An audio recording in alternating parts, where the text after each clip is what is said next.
Wanted to jump on here and talk to new moms. It is sometimes really confusing what is right and what is wrong when it comes to being a new mom. I have been doing a lot of evaluations on infants as a general dentist, mostly because of my experience as a dad and observing the frustrations that many new moms have, namely breastfeeding. It's not often talked about, breastfeeding, and I don't exactly know why, but I want to share with you a story about when I was a new dad, and my wife had a lactation consultant, and this lactation consultant recommended we had the tongue tie and the lip tie evaluated. Being a dad, I'm like, whatever, I don't know anything about that, so sure, let's go to the pediatrician that looks at tongue ties and lip ties. And they did the evaluation and determined that they needed the tongue tie and the lip tie released, and it seemed to help. And this pediatrician who we had seen was on the recommendation of the lactation consultant, not our normal pediatrician. And he made a report and sent it to our normal pediatrician. Mind you, this pediatrician is a very close personal friend of mine. I grew up with his kids. He was my neighbor and heavily involved all during my childhood. So when I became a dad, it was important to me that this pediatrician was my kid's pediatrician. And he got a report from this other pediatrician saying that we had done this procedure, and I got a phone call from him talking about what is going on with our kid. And he said, why did you do this procedure? It didn't need to be done. Why are you wounding your kid? And to me, I'm just like, I don't know. I mean, it's just the lactation consultant's recommendation. I'm the dad. Like, what do I know? Like, my wife is figuring this out. And it got me thinking about, why was there this disconnect between what my pediatrician was recommending and what this other pediatrician was recommending? And the more I've learned about it, the more I've realized it's a really complex problem. So as a general dentist, I observe a lot of problems with malocclusion, crowding, airway, worn dentition, worn teeth. And there's a lot of variables for that. But I think some of the variables have to do with right in the beginning. If you can't breastfeed, then you're missing out on a lot of development of the mouth, which there are other reasons why we have all these problems, not just breastfeeding. For example, we live in air-conditioned homes, so we don't have to breathe through our nose to filter the air. We eat calorie-dense foods, so we don't have to chew our food as much anymore to get the calories that we need. And all of this is leading to a scenario where our jaw doesn't get the strength and the stress that it requires to develop right. Well, one of these stresses is the pressure of tissue on the soft palate, or on the hard palate rather, of the mouth from breastfeeding. And if there is a tethered oral tissue, not enough tissue can get into the mouth for proper breastfeeding, which leads to an uncomfortable experience for mom, clicking, It can have issues with air getting ingested in the stomach, which leads to colic, fussiness, all of which, in my observation, having done this procedures to several new infants, has improved with releasing those tissues. Now, I'm making some assumptions with this conclusion, but my suspicion that there's this disconnect in the medical world is because in order to do that, I have to create a wound. And that wound is something that no person in their right mind wants to wound an infant. It's very anxiety-inducing. And all infants would survive without breastfeeding. There's the option of bottle feeding. There's the option of using formula. And that option is available and can be used. And it's not wrong to do that. In fact, a fed baby is better than a not fed baby. And so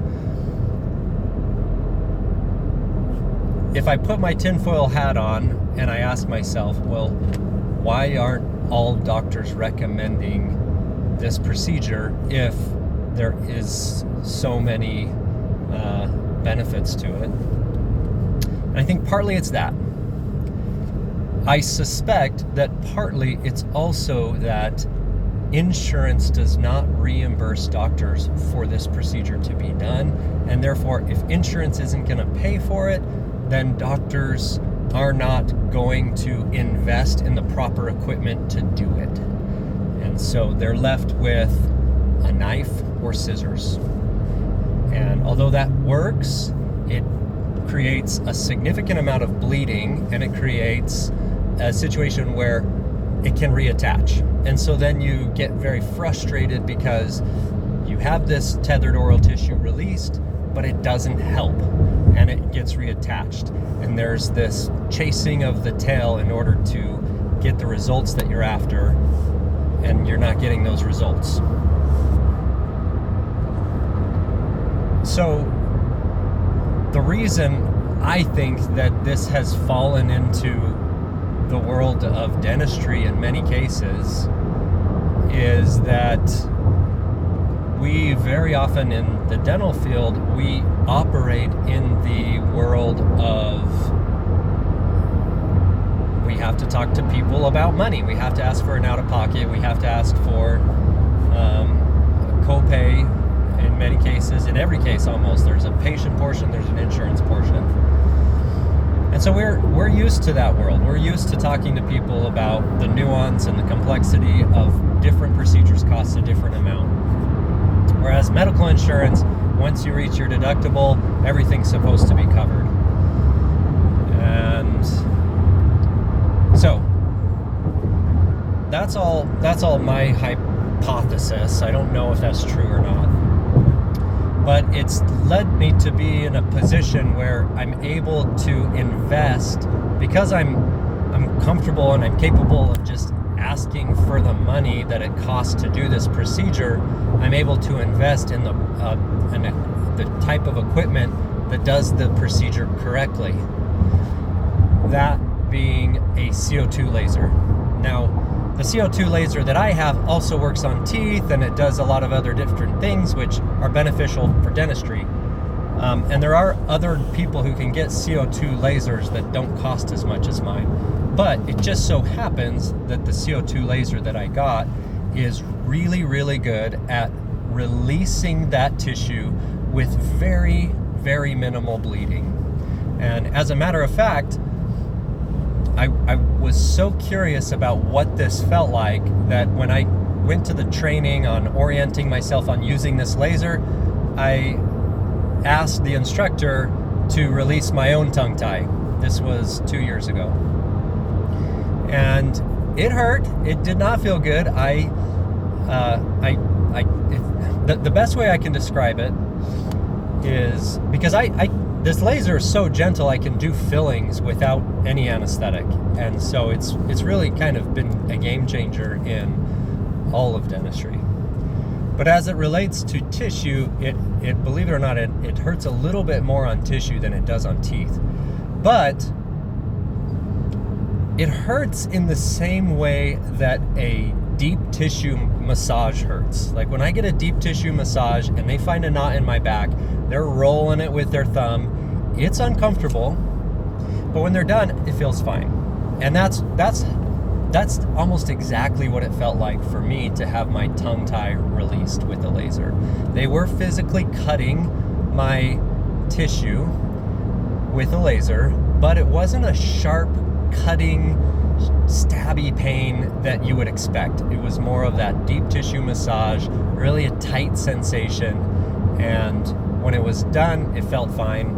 And it felt fine for the rest of the day until the next day when there was wound healing and that had to heal, and it probably felt sore for 3-4 days. So, getting back to my point, why do we do this for infants? Infants are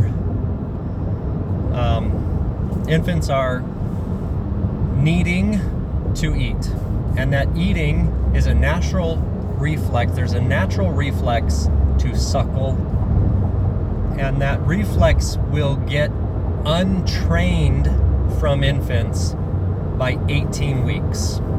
And so if you suspect that there's a problem with breastfeeding, it's very critical to be evaluated before 18 weeks old.